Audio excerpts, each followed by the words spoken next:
বৃষ্টিতে সাভারের বিভিন্ন সড়কে জলাবদ্ধতা, যান চলাচল ব্যাহত হয়, চরম ভোগান্তি। রাস্তার কঠিন অবস্থা খারাপ, পানি থেকে গাড়ি সহ চলে যায়, ইঞ্জিন সহ। ম্যাচ দেখলে মনে করেন এক কোমর পানি রাস্তার মধ্যে, গাড়ি চলাচল বন্ধ হয়ে যায়। বাগেরহাটে বজ্রাঘাতে দুজনের মৃত্যু। দিনাজপুর নরসিংদীতে সড়ক দুর্ঘটনায় নিহত 4, জমি অধিগ্রহণ জটিলতায় থমকে আছে ঢাকা সিলেট তামাবিল 6 লেনের কাজ। মানে এই মুহূর্তে যদি বুঝে পাই, কিন্তু এর চেয়ে যদি আরো লেট হয় আমরা জমিগুলো বুঝে পেতে, তাহলে আসলে আমাদের প্রকল্পটা দীর্ঘায়িত হবে। মাননীয় প্রধানমন্ত্রী টাকা দেন, কিন্তু যথাসময় খরচ কাজটা না হওয়ার ফলে খরচ কয়েক গুণ বেড়ে যায়। নড়াইলের লোহাগড়ায় আওয়ামী লীগ নেতা হত্যার ঘটনার মামলা হয়নি এখনো। ভোটের পর আতঙ্কের জনপদ পাবনার সুজানগর উপজেলা। যে এক দল জিতলো আর যে দল হারিয়ে গেল, যে নেতা হারিয়ে গেল, তার কর্মীদের উপর হামলা ভাঙচুর, এ কোন ধরনের রাজনীতি? আমার লোকেরা বলছিল তুমি গণনা থেকে করলে তুমি তার দায়িত্ব পাও। কেন এই মিশন নিয়েছেন, কেন সাধারণ মানুষ এবং দলীয় নেতাকর্মীদের উপর অত্যাচার নির্যাতনের মিশন নিয়েছেন, এটা আমি বোধগম্য নয়। জামালপুরে ব্রহ্মপুত্র নদে অবৈধভাবে চলছে বালু উত্তোলন, ঝুঁকিতে বসতভিটা, ফসলি জমি, মহাসড়ক, ব্যবস্থা নেওয়ার আশ্বাস প্রশাসনের।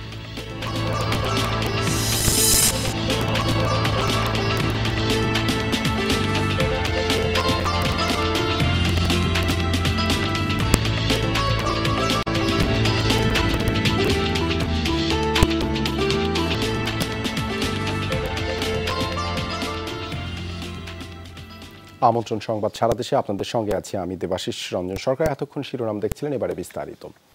বৃষ্টিতে সাভারের বিভিন্ন সড়ক মহাসড়কে জলাবদ্ধতা দেখা দিয়েছে, এতে ব্যাহত যানবাহন চলাচল। সকালে কয়েক ঘন্টা টানা মুষলধারে বৃষ্টি হয়, এতে ঢাকা আরিচা, নবীনগর, চন্দ্রা ও আবদুল্লাপুর বাইপাইল মহাসড়কের কয়েকটি পয়েন্টে জলাবদ্ধতা সৃষ্টি হয়েছে। ডুবেছে পাকিজার মোড়, ডিইডিজেড, জামগড়া, ইউনিক সহ আরও কয়েকটি এলাকায় সড়কও। পানি জমে থাকায় ব্যাহত যান চলাচল, ভোগান্তিতে পড়েছেন যাত্রীরা। গাজীপুর ও মুন্সিগঞ্জের বিভিন্ন স্থানেও সড়কে পানি জমলেও পরে তা নেমে যায়। রাস্তার অবস্থা খারাপ, রাস্তার কঠিন অবস্থা খারাপ, পানি থেকে গাড়ি সহ চলে যায়, ইঞ্জিন সহ। ম্যাচ দেখলে মনে করেন এক কোমর পানি রাস্তার মধ্যে, গাড়ি চলাচল বন্ধ হয়ে যায়। মানুষের দুর্ভোগ খুব। এই যে অফিস টাইমে, গার্মেন্টস টাইমে মানুষের কত দুর্ভোগ, এখান থেকে যাইতে পারে না। 5 টাকার ভাড়া মানুষ 20 টাকা দিয়ে যাওয়ান লাগে। 3-4 বছর হলে এইরকম বৃষ্টি থাকে, এই রাস্তাতে যাওয়ার মতো কোনো পরিস্থিতি নাই। আশুলিয়ায় আছেন সহকর্মী মাহফুজুর রহমান নিপু, সরাসরি যুক্ত হচ্ছেন তিনি। নিপু, সড়ক মহাসড়কে জলাবদ্ধতার এখন কি অবস্থা?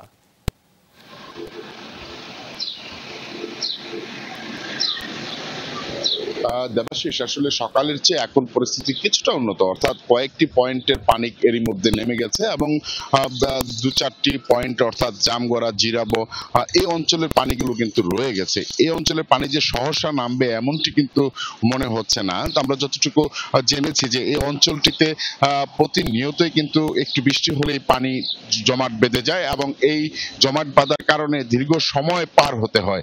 আর এই আবদুল্লাপুর বাইপাইল সড়কের যে জিরাবো, জামগড়া, ইউনিক, এই অঞ্চলটিতে পানির জন্য কিন্তু চরম দুর্ভোগ পোহাতে হয়। যদিও স্থানীয়রা বলছেন এর প্রধান কারণ হচ্ছে ড্রেনেজ ব্যবস্থা না থাকা। এই ড্রেনেজ ব্যবস্থা না থাকার কারণে এমনটি হচ্ছে বলে তারা কিন্তু বারবার তারা বলছেন। যদিও এই বিষয়ের সাথে কিন্তু কিছুক্ষণ আগে কথা বলেছিলাম স্থানীয় যিনি সাংসদ রয়েছেন, তিনি বলছেন এরই মধ্যে কিন্তু এইটার নিরসনের জন্য কিন্তু কাজ চলছে। অর্থাৎ এখানে যে নলিরপাড় খাল রয়েছে আশপাশে সড়কের পানি নামার ব্যবস্থা, সেগুলো কিন্তু করার জন্য তারা কাজ চালিয়ে যাচ্ছেন, এমনটি কিন্তু জানিয়েছেন। এখনকার পরিস্থিতি যদি বলি, এখন সড়কগুলোতে কিন্তু যানবাহন এই সড়কটিতে যানবাহন কমেছে, অর্থাৎ বাইপাইল আবদুল্লাপুর যে সড়কটি রয়েছে সেই সড়কটিতে যানবাহন কমেছে। তবে কয়েকটি পয়েন্টে এখনো পানি রয়েছে, এমনটি কিন্তু আমরা দেখছি। ধন্যবাদ নিপু যুক্ত হবার জন্য। বাগেরহাটের শরণখোলায় বজ্রাঘাতে 2 শ্রমিক নিহত হয়েছে, আহত হয়েছেন 6 জন। সকালে উপজেলার তাফালবাড়ি এলাকায় এই ঘটনা ঘটে। স্থানীয়রা জানায় টং দোকানে বসে চা খাচ্ছিলেন 8 জন শ্রমিক। হঠাৎ মেঘাচ্ছন্ন আকাশ, শুরু হয় বজ্রপাত সহ বৃষ্টি। এতে ঘটনাস্থলেই মারা যান মোহাম্মদ মিলন ও মোস্তফা হোসেন নামের 2 জন শ্রমিক। আহত 6 জনকে উপজেলা স্বাস্থ্য কমপ্লেক্সে ভর্তি করা হয়েছে।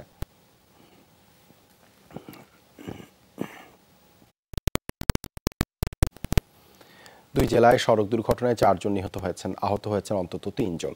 ভোরে দিনাজপুরের ফুলবাড়ির কাউগা এলাকায় তেলবাহী লরি চাপায় 2 জন মারা গেছে। পুলিশ জানায় চালক নিয়ন্ত্রণ হারিয়ে একটি চায়ের দোকানে ঢুকে পড়ে।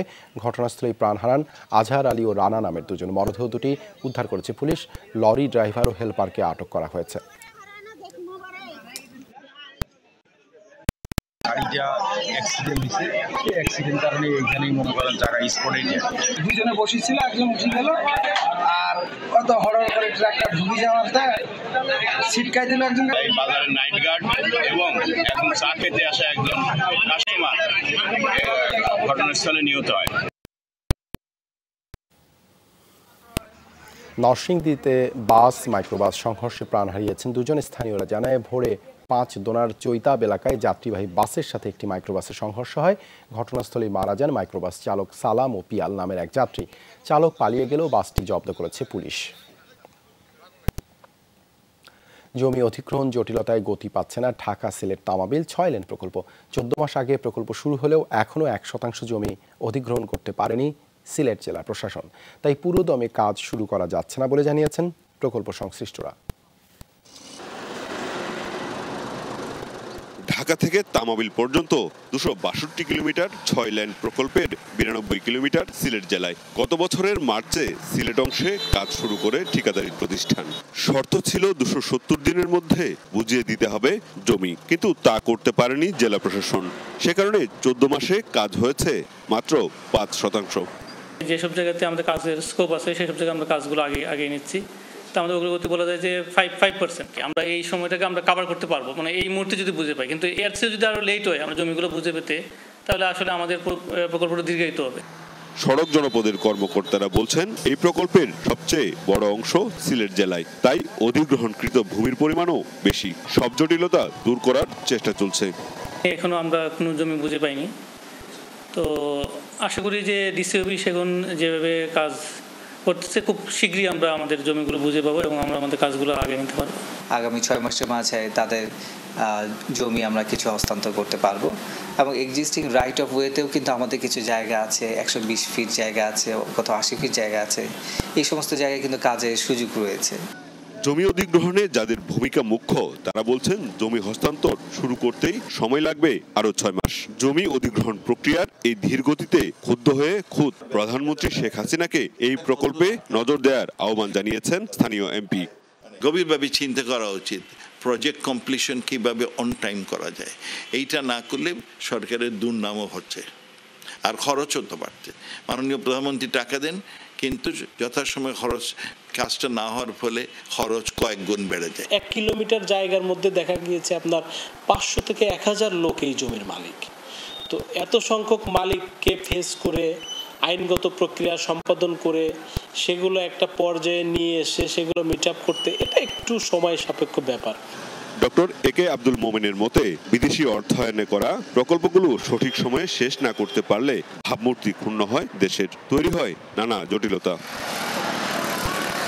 মাহবুব রহমান রিপন, যমুনা নিউজ, সিলেট। নড়াইলের লোহাগড়ায় সাবেক ইউপি চেয়ারম্যান ও আওয়ামী লীগ নেতা মোস্তফা কামালকে হত্যার ঘটনায় মামলা হয়নি এখনো। পুলিশ বলছে হত্যার রহস্য উদ্ঘাটনের পাশাপাশি জড়িতদের আটকের চেষ্টা চলছে। সদর হাসপাতাল মর্গে ময়নাতদন্ত শেষ হয়েছে মোস্তফা কামালের মরদেহের।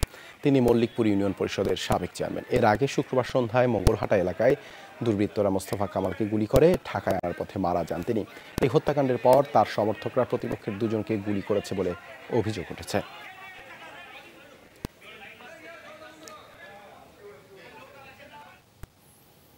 ভোটের পর আতঙ্কের জনপদে পরিণত হয়েছে পাবনার সুজানগর উপজেলা। পৌর এলাকা সহ 6টি ইউনিয়ন জুড়েই ঘটেছে হামলা ভাঙচুরের ঘটনা। আতঙ্কে বাড়ি ছাড়া অনেকে। এজন্য জয়ী আর পরাজিত প্রার্থী পরস্পরকে দায়ী করছেন। হয়েছে 5টি মামলা ও গ্রেপ্তারও করা হয়েছে বেশ কয়েকজনকে। সুজানগর উপজেলার নির্বাচন পরবর্তী চিত্র, বাড়িতে বাড়িতে তাণ্ডবের চিহ্ন। ভোটে চেয়ারম্যান নির্বাচিত হয়েছেন আব্দুল ওহাব, পরাজিত প্রার্থী শাহিনুজ্জামান শাহিন। ফল ঘোষণার পর থেকেই ছড়ায় উত্তেজনা, সংঘাত। পৌর এলাকা সহ 6টি ইউনিয়নের বিভিন্ন গ্রামে ঘটেছে হামলা ভাঙচুরের ঘটনা। এর মধ্যে বেশি তাণ্ডব চালানো হয়েছে সাগরকান্দি ইউনিয়নে। আতঙ্কে সাধারণ মানুষ। ঘরের ভিতর ঢুকে আমার ঘরে এমন তছনছ করে আমার ঘরের সব জিনিসপাতি লুট করে নিয়ে গেছে। আমার আব্বুকে তো মারছে। আমাদের বাড়ি ঘর দেখেন কিভাবে ভাঙছে। ওয়াসাব জিতে গেছেন, সেই ইস্যুতে আসে কোনো কথা নাই, 7টা সাড়ে 7টার দিক আসে ভাঙচুর শুরু করছে। যে এক দল জিতলো আর ওই যে দল হারিয়ে গেল, যে নেতা হারিয়ে গেল তার কর্মীদের উপর হামলা ভাঙচুর, এ কোন ধরনের রাজনীতি? নবনির্বাচিত চেয়ারম্যান উপজেলা আওয়ামী লীগ সভাপতি আর পরাজিত প্রার্থী বর্তমান চেয়ারম্যান ও উপজেলা আওয়ামী লীগের সাধারণ সম্পাদক। হামলার ঘটনায় একে অপরকে দুষছেন দুজনেই। ভোট পর্যন্ত, ভোটের দিন পর্যন্ত চেষ্টা করেছে, ভোট যখন পার হয়ে যাবে অবশ্যই মানুষগুলো, সকল মানুষ আমাদের দলের লোক, আমাদের দায়িত্ব ছিল যেই নির্বাচিত হই এই সকল মানুষ ঐক্যবদ্ধ করে রাখা। কিন্তু উনি কেন এই মিশন নিয়েছেন, কেন সাধারণ মানুষ এবং দলীয় নেতাকর্মীদের উপর অত্যাচার নির্যাতনের মিশন নিয়ে নেমেছেন, এটা আমি বোধগম্য নয়। অস্বীকার করার নেই। আমি অফিসারকে এরকম নির্দেশনা দিচ্ছি, আমার লোকেরা বলছি যে কোনো গোলমাল না করলে কিন্তু তার দায়িত্ব তার। আমি পুলিশকে অলরেডি বলছি যে যেই করুন তার ধরে তার।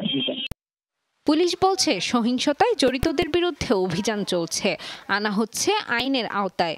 নির্বাচন যেহেতু সুষ্ঠুভাবে সুন্দরভাবে সম্পন্ন হয়েছে, এরপরে যারা যেসব দুষ্কৃতিকারী বা যারাই হচ্ছে বিশৃঙ্খলা করার চেষ্টা করবে তাদের বিরুদ্ধে কঠোর অ্যাকশন হবে। নির্বাচনী সহিংসতায় এখন পর্যন্ত 5টি মামলা হয়েছে, গ্রেফতার হয়েছে কমপক্ষে 16 জন। রাফিকাতুন নিসা, যমুনা নিউজ। জামালপুরের পুরাতন ব্রহ্মপুত্র নদের 26 কিলোমিটার এলাকায় দিন রাত প্রকাশ্যে চলছে বালু উত্তোলন। চুক্তি না মেনে অবৈধভাবে বালু তোলার অভিযোগ উঠেছে ইজারাদারদের বিরুদ্ধে। এতে ক্ষতির মুখে পড়েছে নদ তীরবর্তী বসতবাড়ি, ফসলি জমি সহ মহাসড়ক। শত বছরের খরস্রোতা নদীটির দশা এখন এমন। শুধু দখল দূষণ নয়, অবৈধ ড্রেজার বালখেট দিয়ে তাণ্ডব চলছে ব্রহ্মপুত্র নদের বুকে। অবাধে বালু তোলায় জামালপুর ময়মনসিংহ মহাসড়ক ঘেঁষে বসবাসকারী মানুষের বিলীন হয়েছে ফসলি জমি ও ঘর বাড়ি। ফলে সনকান্দা, হামিদপুর, শরীফপুর, নরুন্দি, নান্দিনা এলাকার নদের পাড়ের মানুষ আতঙ্কে দিন পার করছে। অভিযোগ দিয়েও কোনো সুরাহা পাচ্ছেন না এলাকাবাসী। আমরা কয়েকবার প্রশাসনের কাছে জানাইছি, এলাকার চেয়ারম্যানদের কাছে জানাইছি, এলাকার নেতারা আছে উনিদের কাছে জানাইছি, তবে আমরা এটা কোনো প্রক্রিয়া পাই নাই। বাড়িঘর সব নিচে নামায় এলে দিচ্ছে, সব গাছ গাছালি আসলে ভাঙি আসলে সব পড়ে যেতেছে। জামালপুর শহরের সনকান্দা থেকে পিয়ারপুর পর্যন্ত নদের প্রায় 26 কিলোমিটার এলাকা দুটি প্রতিষ্ঠানকে ইজারা দেয় জেলা প্রশাসন। গেজেটে উল্লেখিত ইজারা চুক্তিতে বালুমহল ও মাটি ব্যবস্থাপনা বিধিমালা 2011 অনুযায়ী বালুমহল ও মাটি ব্যবস্থাপনা আইন 2010-এর প্রণয়ন করা হয়। এই আইনের 3টি ধারা ও 7টি উপধারা স্পষ্ট লঙ্ঘন করে বালু উত্তোলন করছেন ইজারাদাররা। এছাড়া গেজেটের পরিশিষ্ট ক্ষয়ের চুক্তি অনুযায়ী প্রায় সব শর্তই ভঙ্গ করে অর্ধশত স্পট থেকে ড্রেজার ও বালখেট দিয়ে নদের বুক খুঁড়ে শত শত ট্রাক বালু নিয়ে যাওয়া হচ্ছে। ওই জায়গাটা ভাঙ্গা ভাঙ্গা চাই পাইতে আছে বাড়ির দিক না, আরো যদি ভাঙ্গে তাহলে আমাদের বাড়ি ভাঙ্গা যাবো গা। সারাদিনে ভালো তোলে, সারা রাতে ভালো তোলে। যখন আপনার উপরে থেকে লোকজন আসে, তখন আপনার পুলিশ আসে, এসিলেন আসে, তখন আর কি দিনের বেলা একটু বন্ধ রাখে, রাতে ওটা আসে। কোনো কালভার্ট, সেতু বা পানি উন্নয়ন বোর্ডের কোনো রাস্তা বা পানি উন্নয়ন বোর্ডের এই নদী সংক্রান্ত যে কোনো প্রকল্প থাকলে তার 1 কিলোমিটার মধ্যে মাটি খনন করা যাবে না। অবৈধভাবে ড্রেজার বসিয়ে অপরিকল্পিতভাবে বালু উত্তোলনে অনিয়মের কথা স্বীকার করেছেন ব্যবসায়ীরাও। যারা বিক্রি করতে আগে থেকে তারাই করে, আমি ওই লাইসেন্সের শর্ত অনুযায়ী আমি তাদের ব্যবসা করতে বলছি। অনেকেই শর্ত অমান্য করলে তাদের বিরুদ্ধে আইনগত ব্যবস্থা নেওয়া হয়েছে। আইন লঙ্ঘন করে বালু উত্তোলন করায় খনিজ আইন অনুযায়ী ব্যবস্থা গ্রহণের দাবি জেলার সুশীল সমাজের। অন্যথায় কঠোর আন্দোলনে যাবার হুঁশিয়ারি দেন তারা। আমরা অনতিবিলম্বে এই অবৈধ বালুদস্যুদের ইজারা বন্ধ করুক, এই ইজারা বাতিল চাই। গতানুগতিক আশ্বাস দিয়েছেন জেলা প্রশাসক। বলেছেন বালু উত্তোলনের শর্ত না মানলে নেওয়া হচ্ছে আইনগত ব্যবস্থা। ইজারাদার যারা রয়েছেন তাদের প্রতি আমাদের নির্দেশনা রয়েছে, তাদের যে শর্তসমূহের অধীনে তারা বালু উত্তোলন করবেন এবং সেইভাবে যেন তারা বালু উত্তোলন করে সেই বিষয়ে আমরা ক্লোজ মনিটরিং করছি। খনিজ সম্পদ মন্ত্রণালয় থেকে 1991 সালে 10টি লাইসেন্স নিয়ে বালু উত্তোলন শুরু করে বিএনপির নেতাকর্মীরা। 2005 সালে সেই বালু উত্তোলন বন্ধ হয়ে যায়। 2008 সালে সরকার পরিবর্তনের পর বালু উত্তোলনের যে জায়গাগুলো ছিল সেগুলো দখলে নেয় প্রভাবশালী মহল। আর এখন গত কয়েক সময়ের তুলনায় আরও বেপরোয়া হয়ে উঠেছে বালু ব্যবসায়ীরা। সাগর ফরাজি, যমুনা নিউজ, জামালপুর। 23 নাবিক সহ দেশের জলসীমায় ঢুকে পড়েছে জাহাজ এমভি আব্দুল্লাহ। সোমবার বিকেলে নাগাদ পৌঁছাবে কুতুবদিয়ায়। সেখানে বহির্নোঙরে 2 দিন চলবে পণ্য খালাস। এরপর চট্টগ্রাম বন্দরে গিয়ে বাকি পণ্য খালাস করবে জাহাজটি। কুতুবদিয়ায় পৌঁছানোর পর নাবিকরা সেই জাহাজে করে নাকি সড়ক পথে চট্টগ্রামে ফিরবেন সে সিদ্ধান্ত চূড়ান্ত হয়নি বলে জানিয়েছেন মালিকপক্ষ। জাহাজটিতে 56,000 টন পাথর রয়েছে। গত 12 মার্চ ভারত মহাসাগরে অস্ত্রের মুখে 23 নাবিক সহ জাহাজটি জিম্মি করে সোমালীয় জলদস্যুরা। 32 দিন পর 13 এপ্রিল মুক্তিপণ দিয়ে ছাড়া পেয়ে দুবাই হয়ে চট্টগ্রাম ফিরতে যাচ্ছে জাহাজটি। অপেক্ষায় আছেন নাবিকদের স্বজনরা।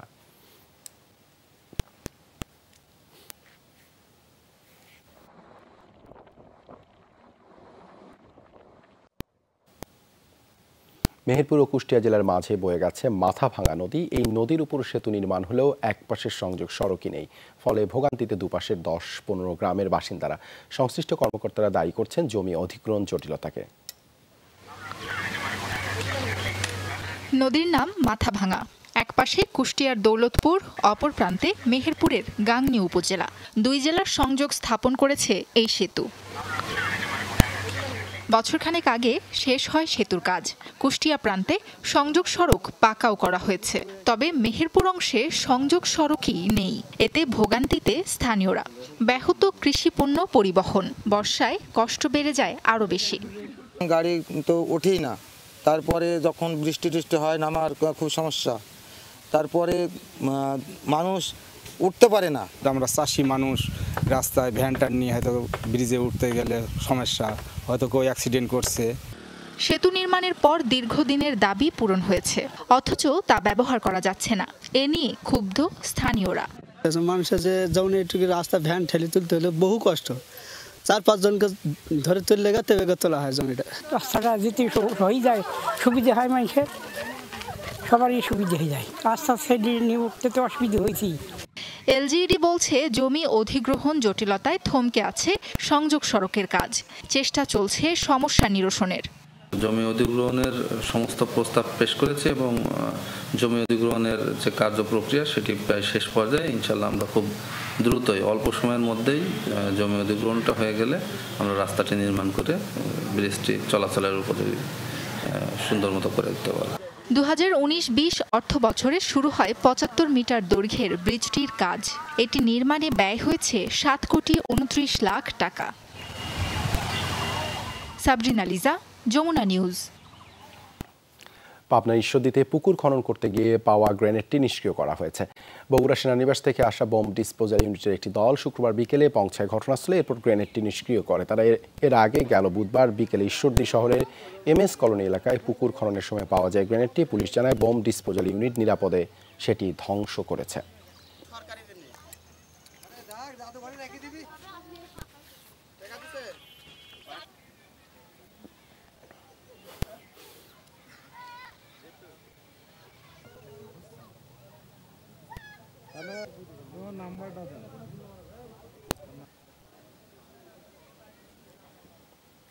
এই ছিল সংবাদ সারা দেশে এখনকার আয়োজনে। এতক্ষণ সাথে থাকার জন্য ধন্যবাদ সবাইকে।